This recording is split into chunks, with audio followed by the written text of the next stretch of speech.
Reflection of light, प्रकाश का परावर्तन। वह प्रकाश जो प्रकृति के द्वारा दी गई एक अद्भुत देन है, जिसके सहायता से हम किसी भी वस्तु को देख पाते हैं। ये पेड़ पौधे अपना भोजन बना पाते हैं, ये इन्हीं प्रकाश के कारण जीवित रहते हैं और हमारा अस्तित्व भी पृथ्वी पर इन्हीं प्रकाश के कारण बना हुआ है। मैं रोहित कुमार एक बार स्वागत करता हूं आपके अपने YouTube channel direction of success पर। मेरे प्यारे बच्चों, मैं आशा करता हूं कि आप अच्छे होंगे, स्वस्थ होंगे, तंदुरुस्त होंगे और उत्सुक भी होंगे, क्योंकि आज जो है एक नए सिरे से नए क्लास की शुरुआत करने जा रहे हैं। आपके 10th का जो है आज पहले अध्याय फिजिक्स का प्रकाश का परावर्तन वो होने जा रहा है। तो प्रकाश का परावर्तन जानने से पहले थोड़ा बेस जानना बहुत जरूरी होता है। और चलिए थोड़ा बात करते हैं हम विज्ञान के बारे में। तो सबसे पहले ये देख लेते हैं कि इसमें पूछा क्या क्या जाता है। तो विज्ञान में जो है वो 3 विषयों पर चर्चा किया जाता है। एक हो गया जीव विज्ञान, एक हो गया रसायन शास्त्र और एक हो गया भौतिकी। ये तीनों मिलाकर जो होगा वो आपसे पूछा जाएगा उसमें 80 नंबर का प्रश्न। और आपको इस प्रकार तैयारी करना है कि कम से कम जो है, कम से कम नहीं मतलब पूरा जो है 80 का 80 आता है। मतलब तैयारी इस प्रकार करना है, पूरे टाइम टेबल के साथ अरेंज करके, मेंटेन करके और अच्छे से ईमानदारी से मेरे प्यारे बच्चों आप तैयारी कीजिएगा तो सफलता की प्राप्ति अवश्य होगी। तो टारगेट क्या रखना है कि अच्छे से अच्छे तैयारी करें और जो सफलता है उसको हासिल करें। मतलब सफलता मतलब क्या, जो भी विषय पढ़ें उसको अच्छे ढंग से पढ़ें और उच्च स्तर तक ले जाएं, ज्ञान की प्राप्ति करें, अर्जन करें। तो चलिए चलते हैं विज्ञान की तरफ। थोड़ा इंट्रोडक्शन लेना जरूरी है, क्योंकि विज्ञान पढ़ रहे हैं भाई साहब और विज्ञान के बारे में नहीं जाने ऐसा हो नहीं सकता है। चलिए, अगर आपसे बच्चों ये पूछ लिया जाए कि मेरे प्यारे बच्चों विज्ञान क्या है, आपसे पूछा जाए कि मेरे प्यारे बच्चों विज्ञान क्या है, तो आप क्या क्या बताइएगा, थोड़ा बताइए कि विज्ञान क्या है। चलिए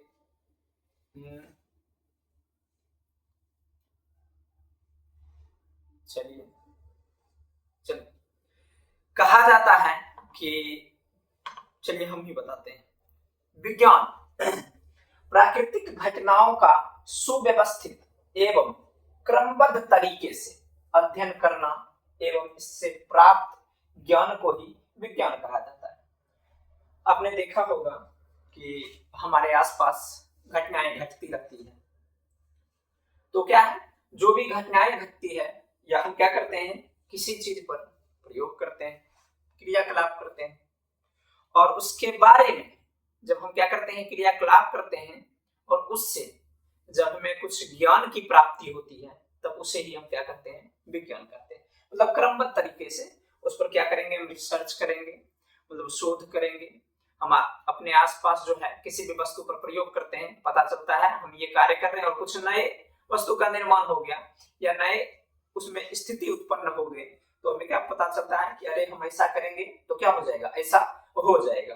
तो वही जो है क्या है कि जब क्या किया जाता है, किसी भी घटना पर सुव्यवस्थित क्रमबद्ध तरीके से प्रयोग किया जाता है, अध्ययन किया जाता है और उसी से जो हमें ज्ञान की प्राप्ति होती है वही क्या कहलाता है, विज्ञान कहलाता है। तो बच्चों आप क्या कीजिएगा, साधारण भाषा में इसे याद रखिएगा कि जब हम किसी वस्तु पर क्या करते हैं, प्रयोग करते हैं, आसपास पाए जाने वाले जो भी घटनाएं, प्राकृतिक वस्तु उस पर प्रयोग करते हैं और प्रयोग करने के बाद मतलब प्रयोग से ही, याद रखना है, प्रयोग से ही जो ज्ञान की प्राप्ति होती है उसे विज्ञान करते हैं। चलिए आगे। मेरे प्यारे बच्चों, अगर आपसे ये पूछा जाए कि विज्ञान की कितनी शाखाएं होती है, अगर आपसे ये पूछा जाए कि विज्ञान की कितनी शाखाएं होती है, मतलब विज्ञान को कितने भागों में बांटा गया है, तो आप क्या बताइएगा। चलिए देखते हैं कौन कौन बच्चे हैं जो बताते हैं। चलिए जी हाँ, चलिए विज्ञान जो है वो क्या है, उसको दो शाखाओं में बांटा गया है। विज्ञान जो है उसको मुख्यतः दो शाखाओं में बांटा गया है, एक भौतिक विज्ञान और दूसरा जीव विज्ञान। अब से बच्चों पूछा जाए कि विज्ञान को कितनी शाखाओं में बांटा जाता है या मुख्यतः बांटा गया है, तो दो शाखाओं में बांटा गया है, एक भौतिक विज्ञान और दूसरा जीव विज्ञान। चलिए बच्चों, आज ये पूछा जाए कि भौतिक विज्ञान किसे कहते हैं और जीव विज्ञान किसे कहते हैं, तो आप क्या बताइएगा। चलिए भौतिक विज्ञान, भौतिक विज्ञान क्या है उसके बारे में थोड़ा हम देख लेते हैं। दिया गया है कि भौतिक विज्ञान विज्ञान की वह शाखा है जिसके अंतर्गत प्राकृतिक और ब्रह्मांड में होने वाली घटनाओं का अध्ययन किया जाता है। मतलब देखिए, हमारे जो ये प्राकृतिक है, इनमें जो भी घटनाएं होती है, चाहे किसी भी प्रकार की घटनाएं हो, तो उस घटना का जो अध्ययन किया जाता है उसे क्या कहा जाता है, विज्ञान, भौतिकी कहा जाता है। इसमें जो है ना, ऊर्जा के विविध रूपों का अध्ययन करते हैं, जैसे इसमें जानते हैं इसके बारे में, समय के बारे में, दूरी के बारे में, बल के बारे में, कार्य के बारे में, शक्ति के बारे में, ऊर्जा के बारे में इत्यादि के बारे में अध्ययन करते हैं। बच्चों, आपसे ये पूछा जाए कि भौतिक जो है उसमें हम किसका अध्ययन करते हैं, या आपसे पूछा जाए कि भौतिक विज्ञान जो है उसमें हम किसका अध्ययन करते हैं, तो मेरे प्यारे बच्चों, आपको बताना है कि समय का, दूरी का, बल का, कार्य का, शक्ति का, और भी है ऊर्जा के जितने भी स्रोत होंगे हम उनका क्या करते हैं, अध्ययन करते हैं भौतिक विज्ञान में। मतलब क्या है, प्राकृतिक ब्रह्मांड में होने वाली जो भी घटनाएं, हमारे प्राकृतिक और ब्रह्मांड में घटने वाली जो भी घटनाएं हैं उनका जो अध्ययन किया जाता है उसी को क्या कहा जाता है, भौतिक विज्ञान कहा जाता है। चलिए बच्चों, आगे चलते हैं। आगे जो है विज्ञान की दूसरी शाखा जीव विज्ञान। जीव विज्ञान क्या है, अगर बच्चों आपसे ये पूछा जाए कि जीव विज्ञान क्या है, तो आप क्या बताइएगा। जीव, जंतु, जीवन, जिसमें क्या हो, जीवन हो, पृथ्वी पर जो भी पाए जाते हैं, मतलब जिनमें जीवन होगा उनका अध्ययन किनमें किया जाएगा, जीव विज्ञान में। चलिए, परिभाषा के अनुसार ये इसलिए लिखा गया है ताकि जो मेरे प्यारे बच्चे हैं उनको अगर कुछ याद करना है, अभी समझाने को तो हम समझा रहे हैं, अगर किसी बच्चे को नोट्स बनाना है तो नोट्स बनाने में परेशानी ना हो, इसीलिए क्या किया गया है, इसे क्रमबद्ध तरीके से आपके लिए क्या किया गया है, लिख दिया गया है, ताकि आप आसानी से इसे क्या कर सकते हैं, तैयार कर सकते हैं। दिया गया जीव विज्ञान, विज्ञान की वह शाखा है जिसके तहत जीवों का अध्ययन किया जाता है। अभी हम बताएं कि जिसमें क्या हो, जीवन हो, वो और उसका अध्ययन जिसमें किया जाएगा वही क्या कहलाएगा, जीव विज्ञान कहलाएगा। या सिंपल भाषा में मेरे प्यारे बच्चों, आपको याद रखना है कि जीव विज्ञान में जीवों का अध्ययन किया जाता है। किसका अध्ययन किया जाता है, तो जीवों का अध्ययन किया जाता है। आप याद रखिएगा कि जीव विज्ञान में जीवों का अध्ययन किया जाता है। अगर आपसे ये पूछ दिया जाए कि जीव विज्ञान की कितनी शाखाएं होती है, मेरे प्यारे बच्चों, अगर आपसे ये पूछा जाए कि जीव विज्ञान को कितने भागों में बांटा जाता है, अभी आप 10th में हैं, जब 10th के बाद अब 12th में जाइएगा, और 12th के बाद जब आप ग्रेजुएशन कीजिएगा तब उसमें क्या है, ये जो जीव विज्ञान है, अगर आप बायोलॉजी से 12th करते हैं तो उसमें जीव विज्ञान जो है उसे अलग अलग भागों में बांट दिया गया है। मतलब जीव विज्ञान को दो भागों में बांटा गया है, एक वनस्पति विज्ञान और एक जंतु विज्ञान। जंतु विज्ञान को कहा जाता है जूलॉजी। मेरे प्यारे बच्चों, जो जंतु विज्ञान है, मतलब जीव विज्ञान की जो शाखा है जंतु विज्ञान, उसको कहा जाता है जूलॉजी, क्योंकि उसमें जंतुओं का अध्ययन किया जाता है। मुख्यतः जो उसमें हम पढ़ेंगे ना, जंतुओं के बारे में पढ़ेंगे। और एक है वनस्पति विज्ञान, जिसको कहा जाता है बॉटनी। अगर आप ग्रेजुएशन में क्या करते हैं, बॉटनी लेते हैं, तो क्या होगा, आपको पढ़ना पड़ेगा वनस्पति विज्ञान, जिसको कहा जाता है क्या, बॉटनी। मतलब पेड़ पौधे के बारे में हम क्या करेंगे, अध्ययन करेंगे। तो ये था क्या, थोड़ा सा प्यारा सा इंट्रोडक्शन हमारे विज्ञान का। अब जो चलेंगे वो बात होगी प्रकाश के परावर्तन के बारे में। तो चलिए ध्यान से देखिएगा। प्रकाश, अगर बच्चों आपसे ये पूछा जाए कि प्रकाश क्या है तो आप क्या बताइएगा? चलिए देखते हैं कौन कौन है बच्चे जिन्हें प्रकाश के बारे में पता है। चलिए आप देखे होंगे कि सूर्य हो गया, बल्ब हो गया, तारा हो गया, लैंप हो गया। दीपावली में आप घरों में मोमबत्ती जलाते होंगे तो उससे देखते होंगे क्या निकलता है? प्रकाश। हम लोग बोलते हैं कि प्रकाश निकल रहा है, बहुत प्रकाश निकल रहा है, लेकिन ये प्रकाश होता क्या है? तो कहा जाता है कि प्रकाश वह कारक है, प्रकाश वह कारक है जिसकी सहायता से हम किसी वस्तु को देख पाते हैं। बच्चों अगर हम किसी भी वस्तु को देख पाते हैं तो उसका रीजन क्या है? प्रकाश है। देखिए प्रकाश से कैसे, मानिए मेरा टॉर्च है,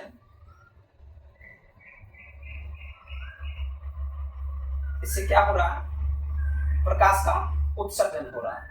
और यहाँ कोई वस्तु है, मानिए एक व्यक्ति खड़ा है, क्या है? प्यारा सा चित्र। चलिए एक ये व्यक्ति खड़ा है, ये जो प्रकाश है क्या करेगा? इससे टकराएगा और टकराकर पुनः हमारी आंखों तक आएगा। मतलब ये जो व्यक्ति है, जब हम क्या करते हैं टॉर्च को जलाते हैं, ये जो टॉर्च जो है इससे क्या है? प्रकाश का उत्सर्जन होगा और जो भी व्यक्ति हो, वस्तु हो, किसी पर जब हम प्रकाश को डालते हैं तो क्या होता है? उससे टकराता है और टकराकर पुनः हमारी आंखों तक आता है, तभी हम क्या कर पाते हैं? किसी भी वस्तु को देख पाते हैं। बच्चों आपसे पूछा जाएगा प्रकाश क्या है तो आप बताइएगा कि प्रकाश वह कारक है जिसकी सहायता से हम अपने आसपास पाए जाने वाले वस्तुओं को देख पाते हैं। याद रहेगा? याद रहेगा? चलिए बताइए, प्रकाश वह कारक है जिसके सहायता से हम क्या कर पाते हैं? अपने आसपास पाए जाने वाले वस्तुओं को देख पाते हैं। चलिए आगे चलते हैं मेरे प्यारे बच्चों। देखिए पूछा जाएगा कि प्रकाश का स्रोत क्या क्या है, किससे प्रकाश निकलता है? तो प्रकाश जो निकलता है हम अपने आसपास देखते हैं, बल्ब हो गया, सूर्य जो कहा जाता है प्रकाश का सबसे बड़ा स्रोत है, ऊर्जा का बड़ा स्रोत है। उसके बाद हो गया लैंप हो गया, मोमबत्ती हो गया, जुगनू। आप देखे होंगे कि जुगनू से भी क्या होता है? प्रकाश का उत्सर्जन होता है। तो ये सबसे क्या होता है? प्रकाश निकलता है। आगे चलते हैं, आगे दिया गया है, अभी हम आपको बता चुके हैं कि प्रकाश क्या है? किसी वस्तु से जब टकराता है, टकराकर वापस हमारी आंखों तक आता है और हमारी आंखों तक आने के कारण ही हम क्या कर पाते हैं? उस वस्तु को देख पाते हैं। चलिए अभी आपको बताया गया है कि प्रकाश स्रोत। मेरे प्यारे बच्चों अगर आपसे ये पूछा जाए कि प्रकाश स्रोत क्या है? स्रोत मतलब होता है साधन, मतलब जिससे क्या हो रहा है कि प्रकाश का उत्सर्जन हो रहा है, मतलब प्रकाश जिससे निकल रहा है वो हमारे लिए क्या होगा? स्रोत होगा। तो हम जानेंगे कि प्रकाश स्रोत क्या है। तो आपने देखा होगा आसपास, अभी तुरंत बताया गया है कि प्रकाश स्रोत जिससे क्या होती है? प्रकाश का उत्सर्जन होती है, जैसे बल्ब, सूर्य, मोमबत्ती इत्यादि।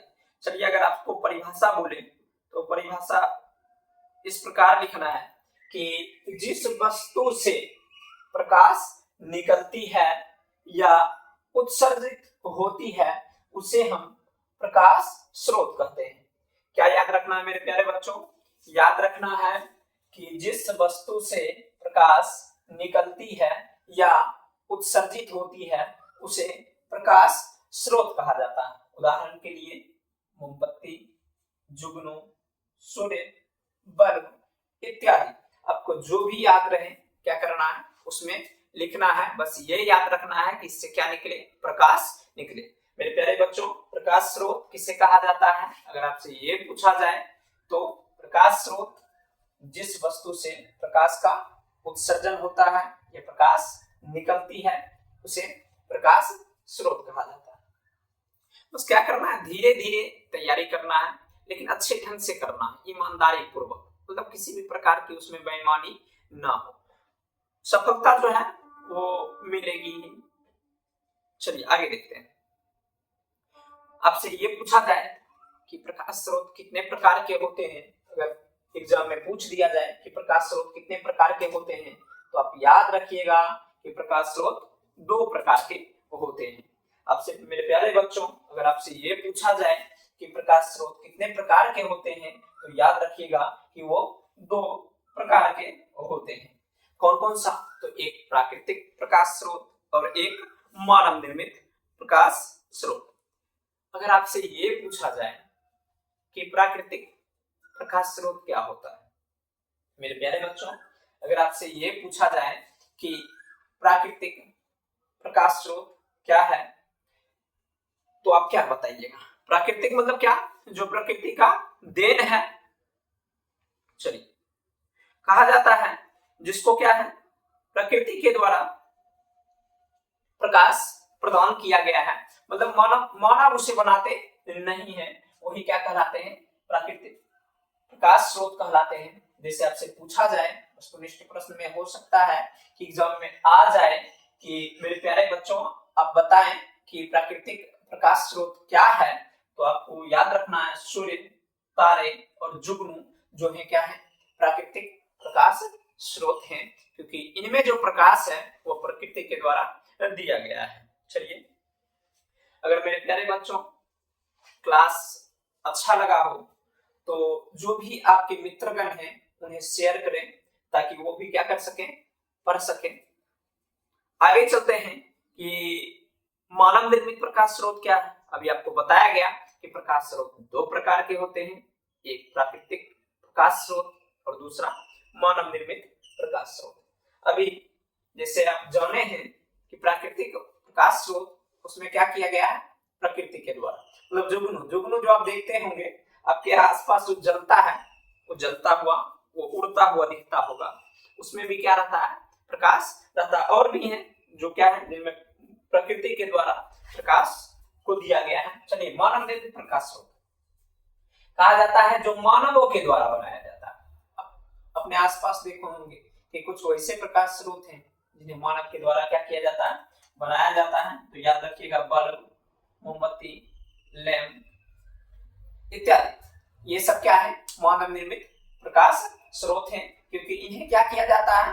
मानवों के द्वारा बनाया जाता है। मेरे प्यारे बच्चों, अगर आपसे ये पूछ दिया जाए कि प्रकाश स्रोत क्या है, तो याद रखिएगा जिससे प्रकाश का उत्सर्जन होता है उसे प्रकाश स्रोत कहा जाता है। ये पूछ दिया जाए कि प्रकाश स्रोत कितने प्रकार के होते हैं, तो 2 प्रकार के होते हैं। कौन कौन? तो प्राकृतिक प्रकाश स्रोत और मानव निर्मित प्रकाश स्रोत। प्राकृतिक प्रकाश स्रोत क्या है? तो जिसे प्रकृति के द्वारा प्रकाश जो है वो प्रदान किए गए हैं, और मानव निर्मित जिसे मानवों के द्वारा क्या किया जाता है? बनाया जाता है।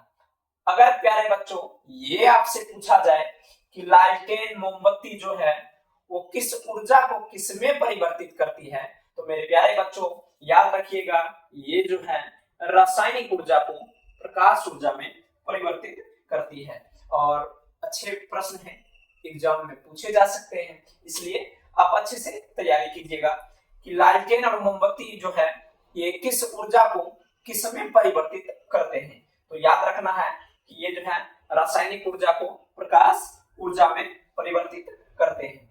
अगर मेरे प्यारे बच्चों आपसे ये पूछा जाए कि बल्ब और टॉर्च ये किस ऊर्जा को किसमें परिवर्तित करते हैं, तो हम क्या करते हैं? ये जो बल्ब जो है, टॉर्च जो है, इसमें विद्युत को क्या करते हैं? चलो, टॉर्च, ये जो है टॉर्च, इसमें सेल का प्रयोग किया जाता है, और ये भी रासायनिक ऊर्जा को क्या करता है? विद्युत ऊर्जा में परिवर्तित करता है। याद रखिएगा, ये जो टॉर्च जो है वो भी क्या करता है? रासायनिक ऊर्जा को विद्युत ऊर्जा में परिवर्तित करता है।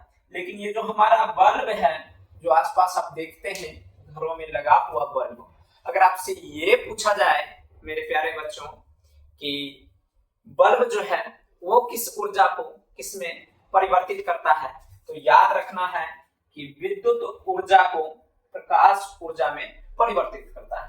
बल्ब जो है वो विद्युत ऊर्जा को क्या करता है? प्रकाश ऊर्जा में परिवर्तित करता है। मोमबत्ती हो गया, लालटेन हो गया, ये सब जो है वो रासायनिक ऊर्जा को, और बैटरी बैटरी टॉर्च में जो लगाया जाता है बैटरी, वो भी क्या करता है, रासायनिक ऊर्जा को किस में बदलता है, विद्युत ऊर्जा में बदलता है। लेकिन घरों में जो हम क्या करते हैं, बल्ब का प्रयोग करते हैं, वो जो है वो क्या करता है, विद्युत ऊर्जा को प्रकाश ऊर्जा में परिवर्तित करता है। चलिए आगे चलते हैं।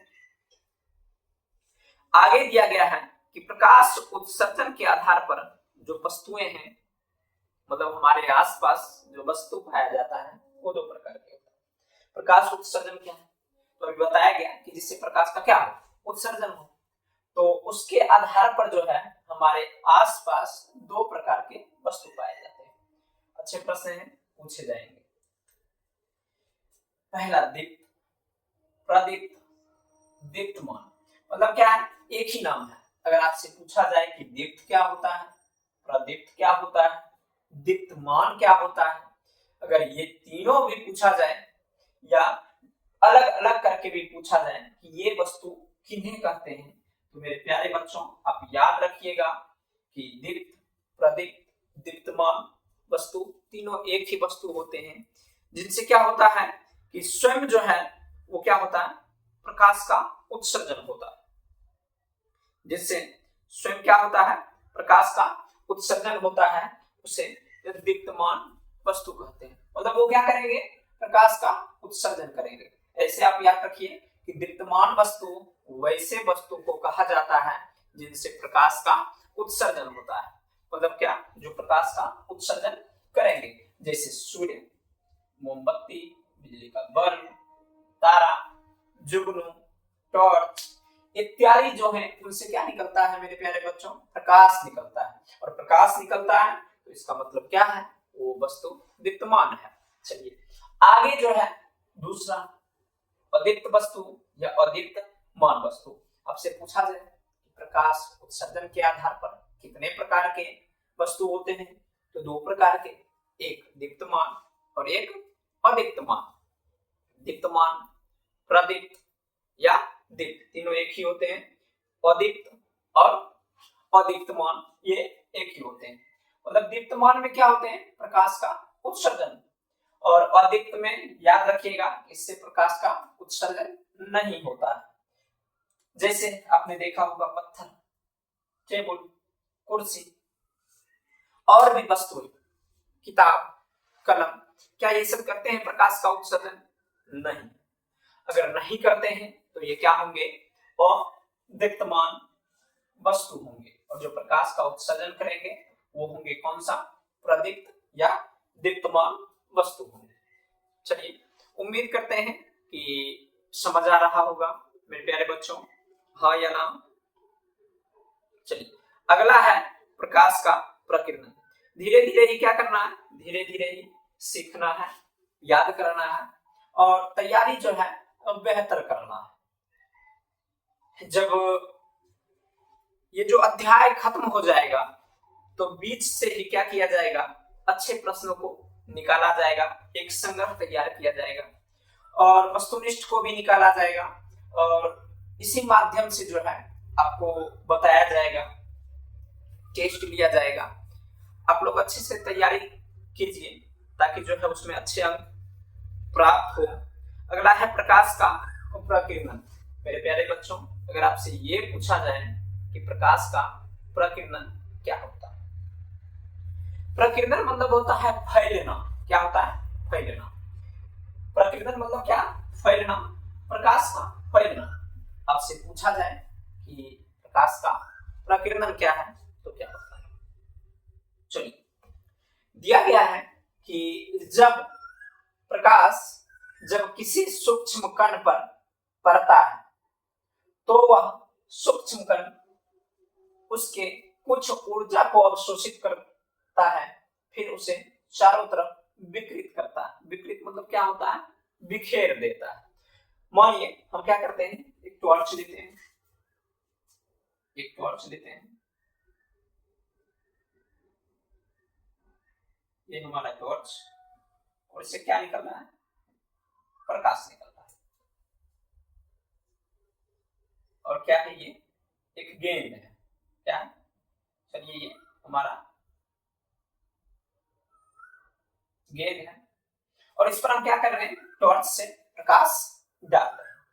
जैसे ही प्रकाश इस गेंद पर पड़ेगा, ये गेंद क्या है, कुछ प्रकाश के ऊर्जा को क्या करेगा, अवशोषित करेगा और अवशोषित करने के बाद बचे हुए प्रकाश को क्या करेगा, प्रकीर्णित कर देगा, विकृत कर देगा। विकृत मतलब क्या करता है, फैलाना।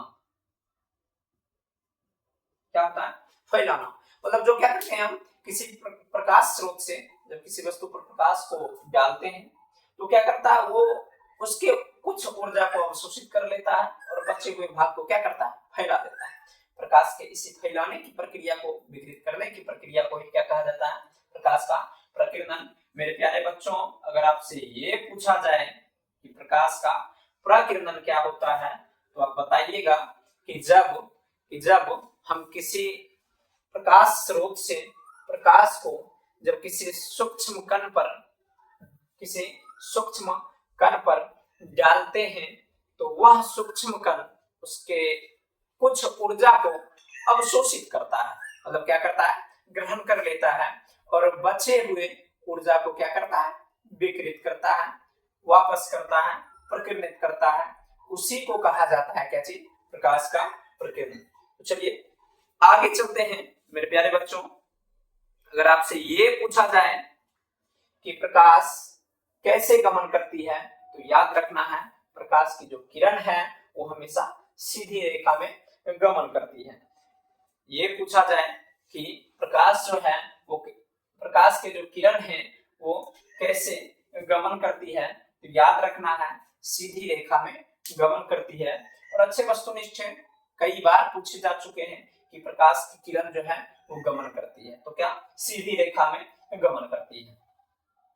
अगर आपसे ये पूछा जाए कि वो जो किरण है, जब आप क्या करते हैं, किसी भी प्रकाश स्रोत से प्रकाश का उत्सर्जन करते हैं, उसमें निकलता है क्या चीज, किरणों का समूह।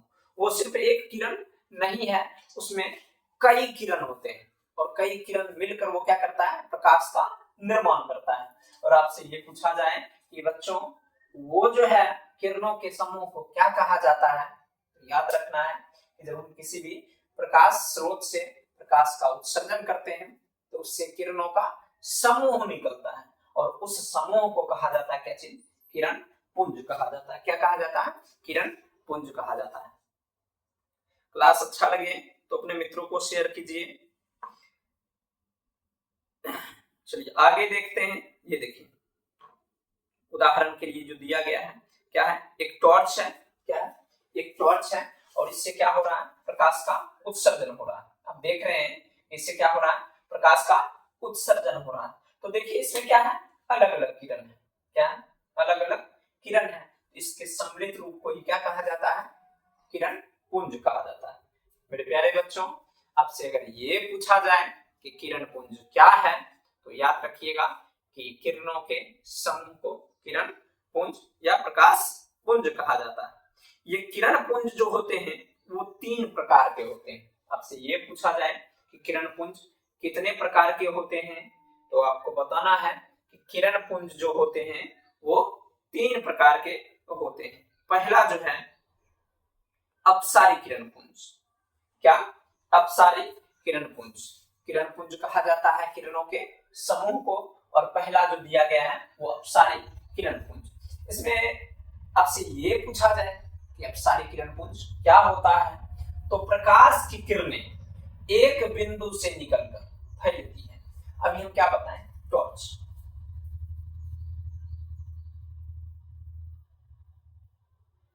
थोड़ा चित्र जो है वो बहुत ही भयानक हमसे हो जाता है।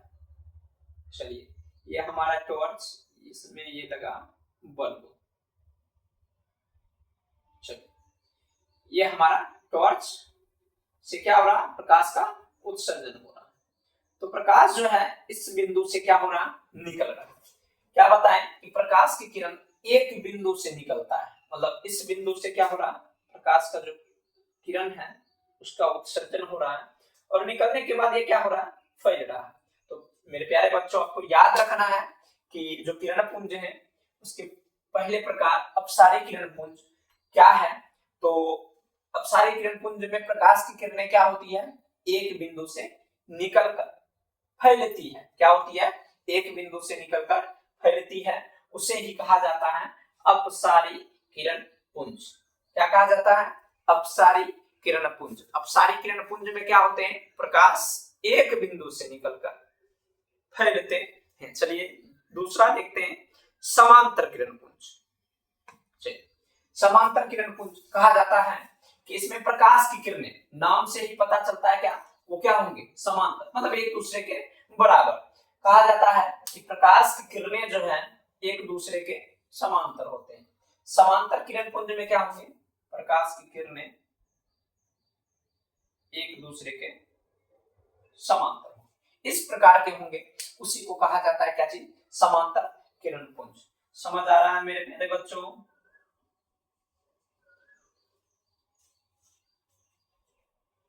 चलिए आगे ये देखिए दिया गया समांतर किरण पुंज का कि इस प्रकार जो है ये समांतर किरण पुंज होता है। अगला जो है अभिसारी किरण पुंज।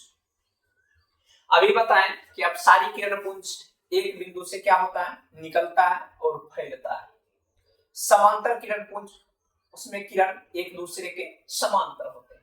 और अभिसारी किरण पुंज में क्या होगा? जस्ट अपसारी के विपरीत। मतलब क्या है? वो एक बिंदु से निकलकर फैलता था और क्या होगा? ये फैले प्रकाश की किरण एक बिंदु पर आकर क्या हो जाएगी? केंद्रित हो जाएगी। आपको क्या याद रखना है कि किरण पुंज, किरणों के समूह को कहा जाता है या उसी को कहा जाता है प्रकाश पुंज भी कहा जाता है। आपसे ये पूछा जाए कि प्रकाश पुंज क्या होता है, तो किरणों के समूह को ही क्या कहा जाता है? प्रकाश पुंज कहा जाता है। किरण पुंज क्या होता है? तो किरणों के समूह को ये क्या कहा जाता है? किरण पुंज कहा जाता है। किरण पुंज कितने प्रकार के होते हैं? तो 3 प्रकार के।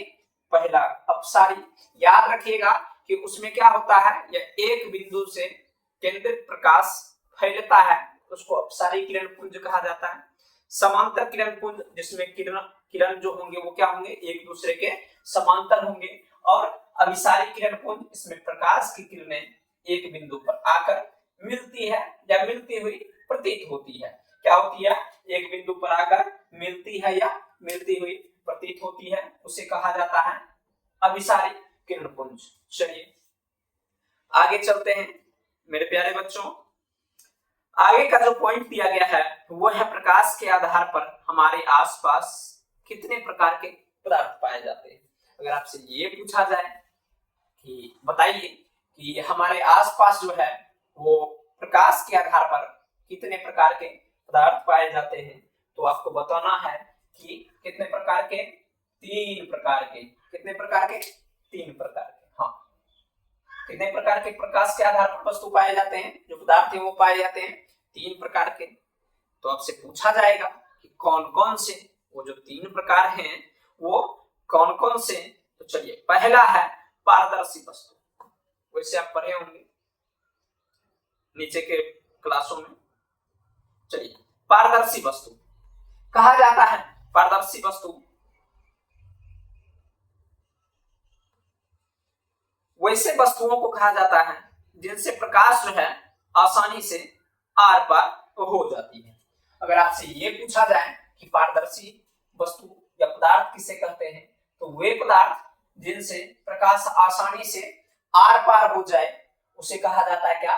पारदर्शी वस्तु या पदार्थ कहा जाता है। जैसे कांच, पानी, हवा, यहां से भी वस्तुनिष्ठ बनते हैं कि इनमें से कौन पारदर्शी पदार्थ हैं। तो आपको याद रखना है कि जिनसे क्या हो? प्रकाश आसानी से आर पार हो जाए उसे क्या कहा जाता है? पारदर्शी। अब उसके अनुरूप जो है उदाहरण देखकर क्या कीजिएगा? टिकाऊ कीजिएगा। यहाँ उदाहरण के लिए दिया गया क्या चीज? कांच, पानी, हवा, ये सब क्या है? पारदर्शी वस्तु या पदार्थ है। अगला जो है अपारदर्शी वस्तु क्या है या अपारदर्शी पदार्थ क्या है? तो कहा जाता है सीधे पारदर्शी के विपरीत वे पदार्थ जिनसे प्रकाश आर पार नहीं हो सकते। मतलब क्या करेंगे? हम प्रकाश स्रोत से प्रकाश को डालेंगे लेकिन उससे प्रकाश जो है वो आर पार होने वाला नहीं है। आपने देखा होगा कि लकड़ी के टुकड़े पर हम क्या करते हैं? टॉर्च को जलाते हैं तो प्रकाश की किरणें जो है वो लकड़ी के टुकड़े के सीधे उल्टे सिरे पर वो दिखता नहीं है, निकलता नहीं है। कारण क्या है? वो क्या है? वो पारदर्शी वस्तु है, जिसके कारण उससे क्या है, प्रकाश का उत्सर्जन आर पार नहीं हो पाता, उत्सर्जन नहीं आर पार नहीं हो पाता। ऐसे आपसे पूछा जाएगा अपारदर्शी का उदाहरण तो हो गया लकड़ी का टुकड़ा, ईंट, पत्थर, किताब। किताब भी है जो क्या कीजिएगा, उस पर भी टॉर्च को जलाइएगा तो प्रकाश जो है आर पार नहीं होगा। अगला जो दिया गया है वो है पारभासी वस्तु। मेरे प्यारे बच्चों, आपसे ये पूछा जाए कि पारभासी वस्तु क्या है तो याद रखिएगा वह पदार्थ जिससे प्रकाश अंशतः पार होते हैं, मतलब पूर्ण रूपेण जो है, पूर्ण रूप से अच्छे ढंग से पार नहीं होंगे, अंशतः मतलब थोड़ा बहुत क्या होंगे, पार होंगे, उसे कहा जाता है क्या, पारभासी वस्तु। और इससे क्वेश्चन आता है, वस्तुनिष्ठ पूछा गया है कि इनमें से कौन पारभासी के उदाहरण है, तो घिसा हुआ कांच, तेल लगा हुआ कागज, दूध, ये सब क्या है, पारभासी के उदाहरण है। आपसे पूछा जाएगा कि घिसा हुआ कांच जो है वो किस पदार्थ का उदाहरण है, तो आप याद रखिएगा पारभासी का। किसका है? पारभासी का। फिर से समझ लेते हैं थोड़ा, देखिए पारदर्शी, अपारदर्शी, पारभासी। इससे क्या होंगे, प्रकाश जो है आसानी से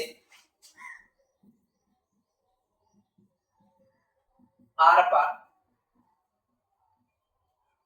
होते हैं। मतलब क्या है, पारदर्शी में प्रकाश जो है आसानी से आर पार हो जाएंगे। इसमें आसानी से आर पार नहीं हो सकते हैं। और इससे जो है क्या होता है, अंशतः, मेरे प्यारे बच्चों अभी आपको बताया गया है कि क्या होता है, इससे जो है अंशतः प्रकाश की जो किरणें हैं आर पार हो पाती है। समझ आ गया? चलिए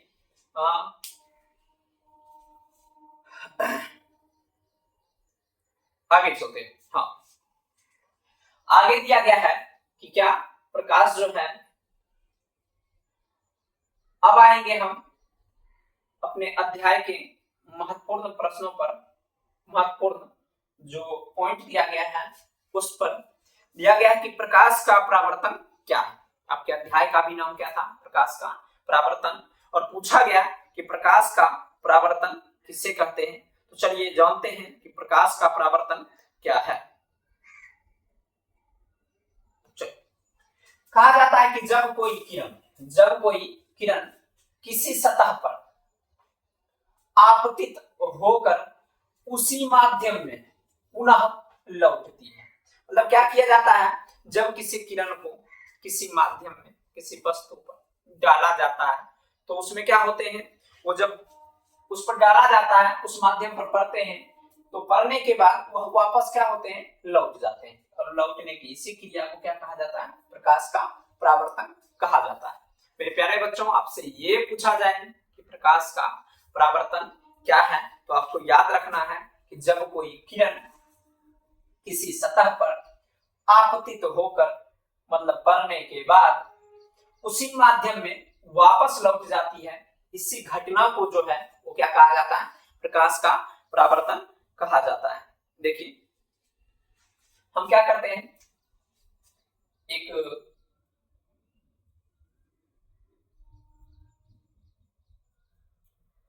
समतल दर्पण है, उस पर हम टॉर्च से,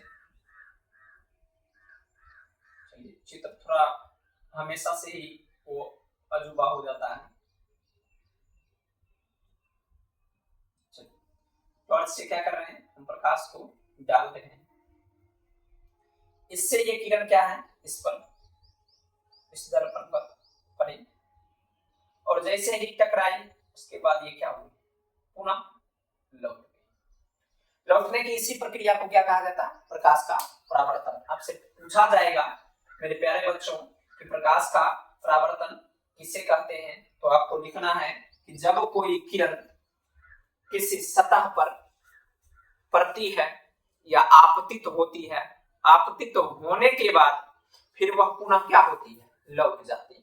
लौटने की इसी घटना को क्या कहा जाता है, प्रकाश का परावर्तन कहा जाता है। चलिए बच्चों, अगर आपसे ये पूछा जाए कि प्रकाश के परावर्तन का नियम किसे कहते हैं, तो आपको ये बताना है कि प्रकाश के परावर्तन के नियम में जब प्रकाश की किरण किसी परावर्तक सतह से टकराकर वापस लौटते समय, अभी बताया गया था कि प्रकाश का परावर्तन क्या होता है, उसमें हम बताए थे कि प्रकाश क्या करेगा, किसी परावर्तक सतह से टकराएगा और टकरा कर क्या होगा, वापस लौट जाएगा। लौटने की क्रिया को ही, लौटने की घटना को ही प्रकाश का परावर्तन कहा जाता है। जब वो लौटते समय जिस नियम का पालन करती है, वो जो प्रकाश है वो लौटते समय जिस नियम का पालन करती है उसे हम लोग कहते हैं प्रकाश के परावर्तन का नियम। आपसे जब ये पूछा जाए कि प्रकाश के परावर्तन का नियम किसे कहते हैं, तो वो लौटते समय जो प्रकाश है जिस नियम का पालन करती है उसे प्रकाश के परावर्तन का नियम कहा जाता है। आगे चलते हैं, आगे देखते हैं इसको चित्रों के माध्यम से। देखिए दिखाया गया है कि क्या है, एक समतल दर्पण है। क्या है, ये एक समतल दर्पण है। इस पर जो है प्रकाश के किरण को डाला गया। जब कोई भी प्रकाश का किरण जो है किसी दर्पण पर या सतह पर, परावर्तक सतह पर डाला जाता है, तो जो किरण को डाला जाता है उसे कहा जाता है आपतित किरण। आपसे जब पूछा जाएगा कि आपतित किरण किसे कहते हैं, तो आपतित किरण कहा जाएगा कि किसी समतल दर्पण पर या किसी परावर्तक सतह पर जिस किरण को डाला जाता है, मतलब जिस किरण को इस पर डाला जाता है उसी को कहते हैं हम लोग आपतित किरण। क्या कहते हैं, आपतित किरण। ये हो गया हमारा आपतन बिंदु। क्या हो गया, आपतन बिंदु। और जो प्रकाश को के किरण को जो उस पर डाला गया है और डालने के बाद जो वापस लौटा उसे कहा जाता है परावर्तित किरण। आपसे जब पूछा जाएगा कि परावर्तित किरण किसे कहते हैं, तो याद रखिएगा कि परावर्तन के बाद जो किरण वापस लौट जाती है, लौटने वाली किरण को ही कहा जाता है क्या चीज, परावर्तित किरण। क्या कहा जाता है, परावर्तित किरण कहा जाता है। इन दोनों के बीच एक मध्य बिंदु होती है जहां क्या होता है, प्रकाश का किरण पड़ता है, मतलब वो आपतित किरण पड़ता है, उसे कहा जाता है आपतन बिंदु। याद रखिएगा कि जहां जो है वो आपतित किरण पड़ती है उसे कहा जाता है आपतन बिंदु। आइए थोड़ा देख लेते हैं कि परिभाषा में किस प्रकार इसको लिखना है। दिया गया कि आपतित किरण किसी सतह पर पड़ने वाली किरण, किसी सतह पर पड़ने वाली किरण को कहा जाता है आपतित किरण। मतलब मानिए क्या है, एक कोई सतह है, क्या है, एक कोई सतह है, मानिए ये सतह है, इस पर हम क्या करते हैं, प्रकाश को डालते हैं।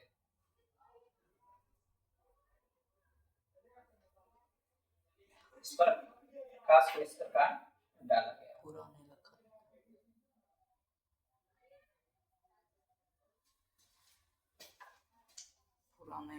कैसे, इस प्रकार जो हम क्या करते हैं, प्रकाश के किरण को इस पर डालते हैं। ये हमारा बीच का हो गया अभिलंब, ये हो गया आपतन बिंदु।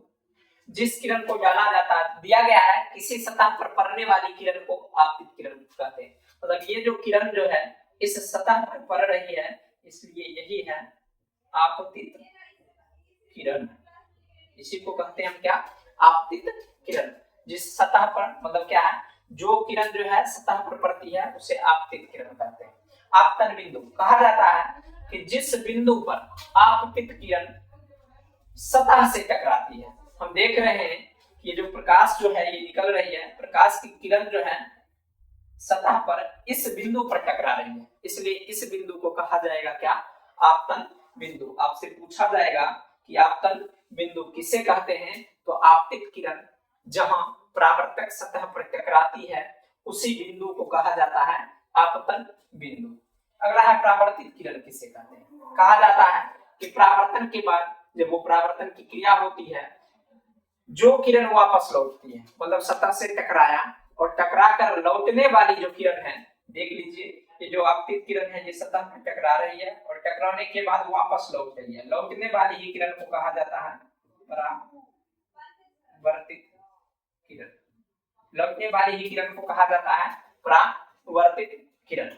दिया गया अभिलंब। अभिलंब कहते हैं किसी समतल सतह के किसी बिंदु पर रखी हुई लंब को। ये हमारा क्या है? एक समतल सतह है और इसके ऊपर क्या है? ये रखा गया लंब है और इसी लंब को हम कहेंगे क्या? अभिलंब। आपसे जब ये पूछा जाए कि अभिलंब किसे कहते हैं, जो हमारा समतल सतह है उस पर क्या है? एक लंब डालते हैं और उसी लंब को कहा जाता है क्या चीज? अभिलंब। और आपतित किरण और अभिलंब के बीच एक कोण का निर्माण होता है। परावर्तित किरण और अभिलंब के बीच एक कोण का निर्माण होता है। अगर आपसे ये पूछा जाए कि आपतन कोण किसे कहते हैं, तो आप याद रखिएगा कि आपतित किरण और आपतन बिंदु, मतलब आपतित किरण और हाँ सही है, मतलब क्या? आपतित किरण और आपतन बिंदु, इसके बीच का जो कोण बनता है उसी को कहा जाता है क्या चीज? आपतन कोण। मतलब ये हमारे लिए हो गया यहाँ क्या चीज? ये आपतन कोण। क्या याद रखना है कि आपतित किरण और आपतन बिंदु के बीच जो कोण बनता है उसे क्या कहा जाता है? आपतन कोण कहा जाता है। और फिर पूछा जाएगा कि परावर्तन कोण किसे कहते हैं, तो उसी प्रकार जैसे यहाँ आपतन कोण आपतित किरण और आपतन बिंदु के बीच, अगर परावर्तित किरण और आपतन बिंदु के बीच बनेगा तो उसको कहेंगे हम क्या? परावर्तन कोण। क्या कहेंगे उसे? परावर्तन कोण। मतलब ये हो गया हमारे लिए क्या? ये जो कोण बना वो परावर्तन कोण। क्या बना? परावर्तन कोण। चलिए एक बार फिर से समझते हैं। अगर आपसे ये पूछा जाए कि आपतित किरण किसे कहते हैं, तो जो हम क्या करते हैं, किसी माध्यम से प्रकाश को डालते हैं, जो किरण पड़ती है किसी परावर्तक सतह पर उसी किरण को कहते हैं आपतित किरण। अगर आपसे ये पूछा जाए कि परावर्तित किरण किसे कहते हैं, तो परावर्तन की क्रिया के बाद जो किरण टकराकर वापस लौटती है, देख लीजिए आप ये क्या है? ये किरण इस पर पड़ रही है और यही किरण क्या है? वापस लौट रही है। तो जो लौटती है उसे कहा जाता है क्या चीज? परावर्तित किरण कहा जाता है। कहा जाता है आपतन बिंदु, जिस बिंदु पर आपतित किरण क्या होती है? पड़ती है, उसे कहा जाता है आपतन बिंदु। मतलब ये जो आपतित किरण है एक बिंदु पर, एक केंद्र पर पड़ रही है, उसे कहा जाएगा आपतन बिंदु। उसके बाद कहा जाता है इस समतल सतह पर एक लंब को डाला जाता है। ये जो समतल सतह है हमारा, यहाँ एक लंब को क्या किया जा रहा है? डाला जा रहा है, उसको कहते हैं हम लोग अभिलंब कहते हैं। अगर आपतित किरण और आपतन बिंदु, आपतित किरण और आपतन बिंदु के बीच जो कोण का निर्माण होता है उसे कहते हैं हम आपतन कोण। याद रखिएगा आपतित किरण और आपतन बिंदु के बीच जो कोण बनता है उसे आपतन कोण कहा जाता है। अगर आपसे ये पूछा जाए परावर्तन कोण किसे कहते हैं, तो आपतन बिंदु और परावर्तित किरण के बीच जो कोण बनता है उसे परावर्तन कोण कहते हैं। उम्मीद है कि समझ आया हो। अगर समझ आए तो लाइक करें, अपने मित्र को शेयर करें ताकि उन्हें भी पढ़ने में आसानी हो सके। चलिए आगे देखते हैं। आगे जो दिया गया है वो है कि प्रकाश के परावर्तन के नियम। चलिए चित्र के माध्यम से इसको भी देखते हैं। प्रकाश के परावर्तन के नियम।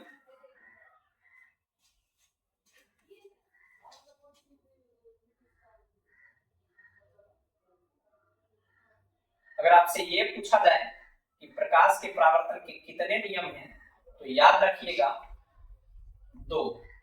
अगर आपसे ये पूछा जाए कि प्रकाश के परावर्तन के कितने नियम हैं, तो आपको क्या याद रखना है? याद रखना है 2। देखते हैं उस नियम को चित्र के माध्यम से। ये हमारा क्या है? एक परावर्तक सतह है, ये हमारा अभिलंब है, ये आपतित किरण है, ये परावर्तित किरण है, और ये आपतन कोण, और ये परावर्तन कोण। चलिए ये है हमारा क्या? प्रकाश का परावर्तन का डायग्राम चित्र। अब देखते हैं कि प्रकाश के परावर्तन के 2 नियम होते हैं। कौन कौन नियम होते हैं? आपसे अगर पूछा जाए, एग्जाम में अक्सर पूछा जाता है और अच्छे प्रश्न है कि प्रकाश के परावर्तन के नियम को लिखें, तो याद रखना है कि प्रकाश के परावर्तन के 2 नियम होते हैं। पहला आपतित किरण, परावर्तित किरण और आपतन बिंदु पर खींचा गया अभिलंब, ये तीनों एक ही समतल पर होते हैं। क्या क्या? आपतित किरण, ये हमारा आपतित किरण, परावर्तित किरण, ये हमारा परावर्तित किरण, आपतन बिंदु, ये हमारा आपतन बिंदु पर खींचा गया अभिलंब, ये अभिलंब, तीनों क्या होते हैं? एक ही तल में होते हैं। देखिए ये जो है, ये भी और ये लंब भी, तीनों क्या है? एक ही तल में है। आपको क्या याद रखना है कि आपतित किरण, आपतन बिंदु, परावर्तित किरण पर खींचा गया अभिलंब तीनों एक ही समतल पर होता है। इसे ही कहा जाता है क्या चीज? प्रकाश के परावर्तन का पहला नियम। ये हमारा क्या है? प्रकाश के परावर्तन का पहला नियम है। इसमें क्या होता है कि आपतित किरण, परावर्तित किरण, आपतन बिंदु और अभिलंब, ये सब क्या होते हैं? एक ही समतल पर होते हैं। अगला दिया गया आपतन कोण परावर्तन कोण के बराबर होता है, मतलब जितना का ये कोण बनेगा उतना का ही ये कोण भी बनेगा। आप इसे ऐसे भी लिख सकते हैं, आपतन कोण बराबर परावर्तन कोण। मेरे प्यारे बच्चों, अगर आपसे ये पूछा गया प्रश्न में कि प्रकाश के परावर्तन के नियम को लिखें, तो आपको लिखना है कि प्रकाश के परावर्तन के 2 नियम होते हैं। पहला आपतित किरण, आपतन बिंदु, परावर्तित किरण पर खींचा गया अभिलंब तीनों एक ही समतल पर होता है। और दूसरा क्या याद रखना? आपतन कोण बराबर होता है किसके? परावर्तन कोण के। और इसी को कहा जाता है क्या चीज?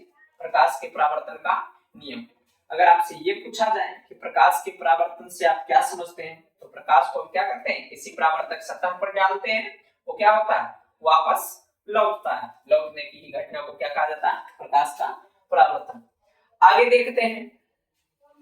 चलिए, आपको क्या करना है? ये याद रखना है कि अगर समतल दर्पण पर प्रकाश की किरण परावर्तन के बाद उसी पथ पर लौट जाते हैं, मतलब क्या किया जाता है? मानिए ये मेरा समतल दर्पण है,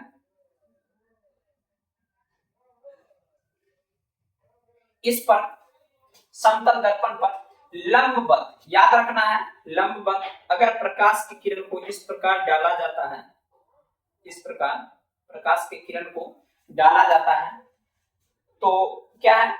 ये समतल दर्पण,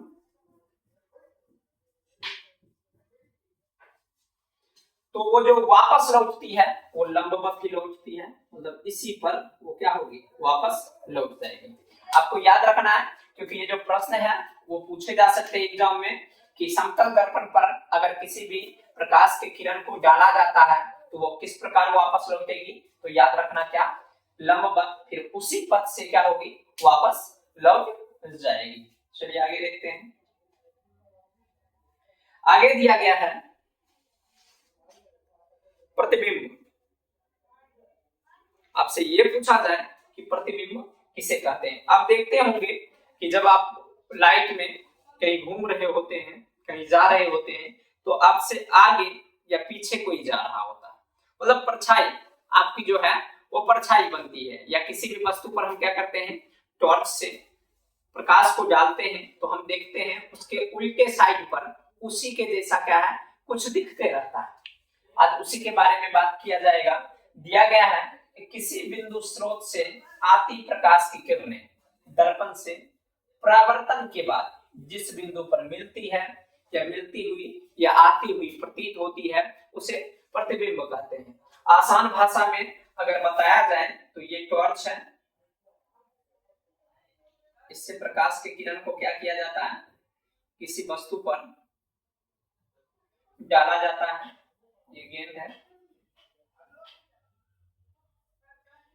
क्या किया जाता है, इस पर प्रकाश के किरण को डाला जाता है। तो हम देखेंगे ठीक इसके उल्टे साइड में, मतलब इधर हो सकता है, इधर हो सकता है, तो क्या होगा, इसी के जैसे छाया दिखेगा और उसी छाया को क्या कहा जाता है, प्रतिबिंब कहा जाता है। आसान भाषा में अगर आपको याद रखना तो ये याद रख सकते हैं और परिभाषा इसका आप ये याद रख सकते हैं।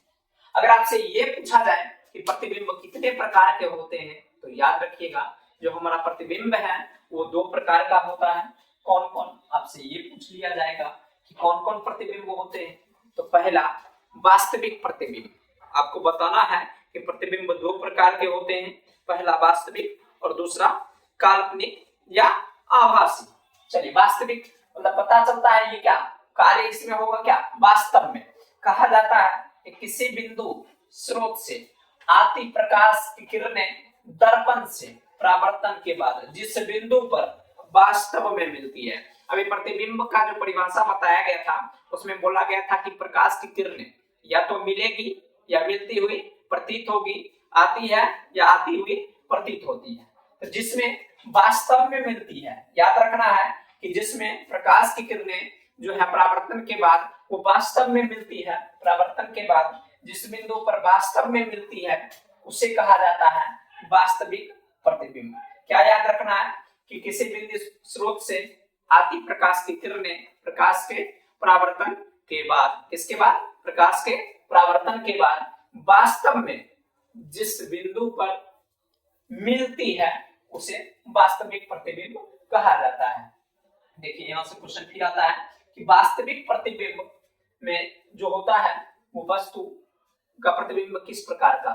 दिया गया वास्तविक प्रतिबिंब वस्तु की अपेक्षा हमेशा उल्टा रहता है। याद रखना है कि अगर वस्तु क्या है, सीधा है और उस पर प्रकाश को क्या किया जाता है, डाला जाता है, तो उसका प्रतिबिंब क्या होगा, उल्टा होगा। अगर प्रतिबिंब उल्टा है तो वो कहलाएगा क्या चीज, वास्तविक प्रतिबिंब।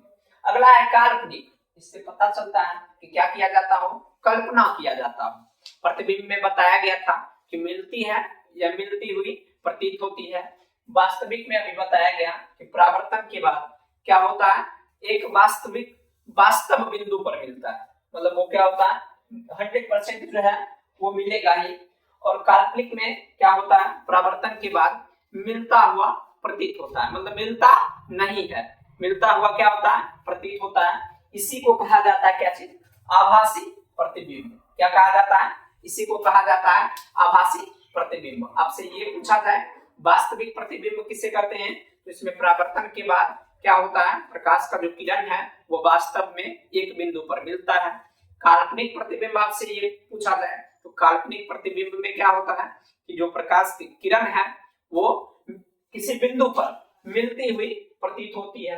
आपसे ये पूछा जाए कि इसमें किस प्रकार का प्रतिबिंब बनता है वास्तविक में, तो हमेशा उल्टा बनता है, और काल्पनिक में कैसा बनता है, तो हमेशा सीधा बनता है। अगर आपसे पूछा जाए, अगर आपसे ऐसा एग्जाम में पूछा जाए कि प्रतिबिंब किसे कहते हैं और प्रतिबिंब कितने प्रकार के होते हैं, तो उम्मीद है कि आप लोग क्या कीजिएगा, उसे बनाकर आइएगा।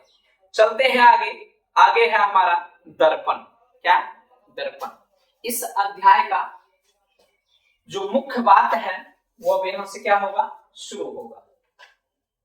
दर्पण किसे कहते हैं, आपसे ये पूछा जाए कि दर्पण किसे कहते हैं, तो आप कहिएगा कि वे सतह जो अपने पर आपतित होने वाले संपूर्ण प्रकाश को उसी माध्यम में परावर्तन कर दे।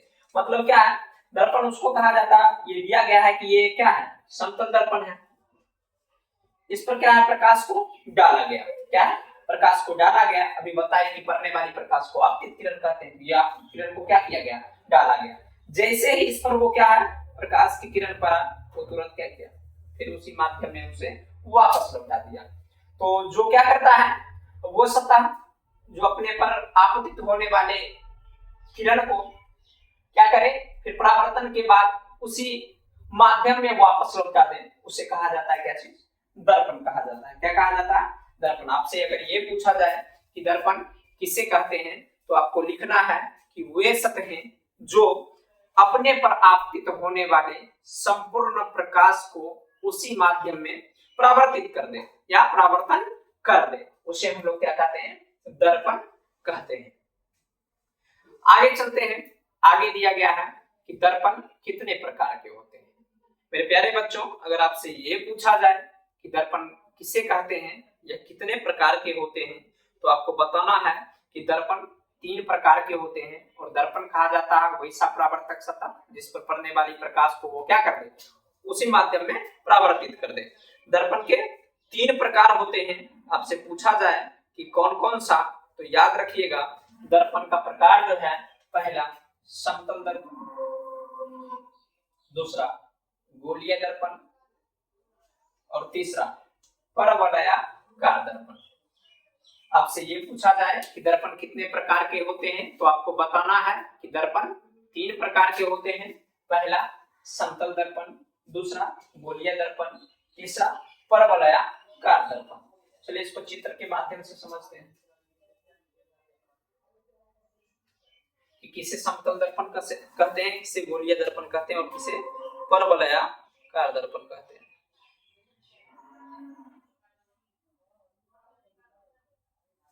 चलो, समतल दर्पण का परावर्तक सतह क्या होता है, समतल होता है। ये है समतल दर्पण और इसका परावर्तक सतह क्या है, समतल। गोलीय दर्पण जो है उसका परावर्तक सतह एक खोखले गोले के आकार का जैसा होता है, और जो परवलयाकार है उसका जो परावर्तक सतह होता है वो अत्यधिक उभरा होता है। तो कल जो जानेंगे, वो जो अगले क्लास होगा फिजिक्स का, उसमें हम जानेंगे इन्हीं सभी दर्पण के बारे में, जिसमें होगा समतल दर्पण की विशेषता, गुण और उसका परिचय, फिर होगा गोलीय दर्पण के बारे में, उसके प्रकार, फिर हम जानेंगे परवलयाकार दर्पण के बारे में। तो अगर आपको ये जो क्लास है अच्छा लगा हो, तो आपके जितने भी सहपाठी हैं, मित्रगण हैं, उन्हें शेयर करें, चैनल को सब्सक्राइब करें। मिलते हैं फिर अगले क्लास में।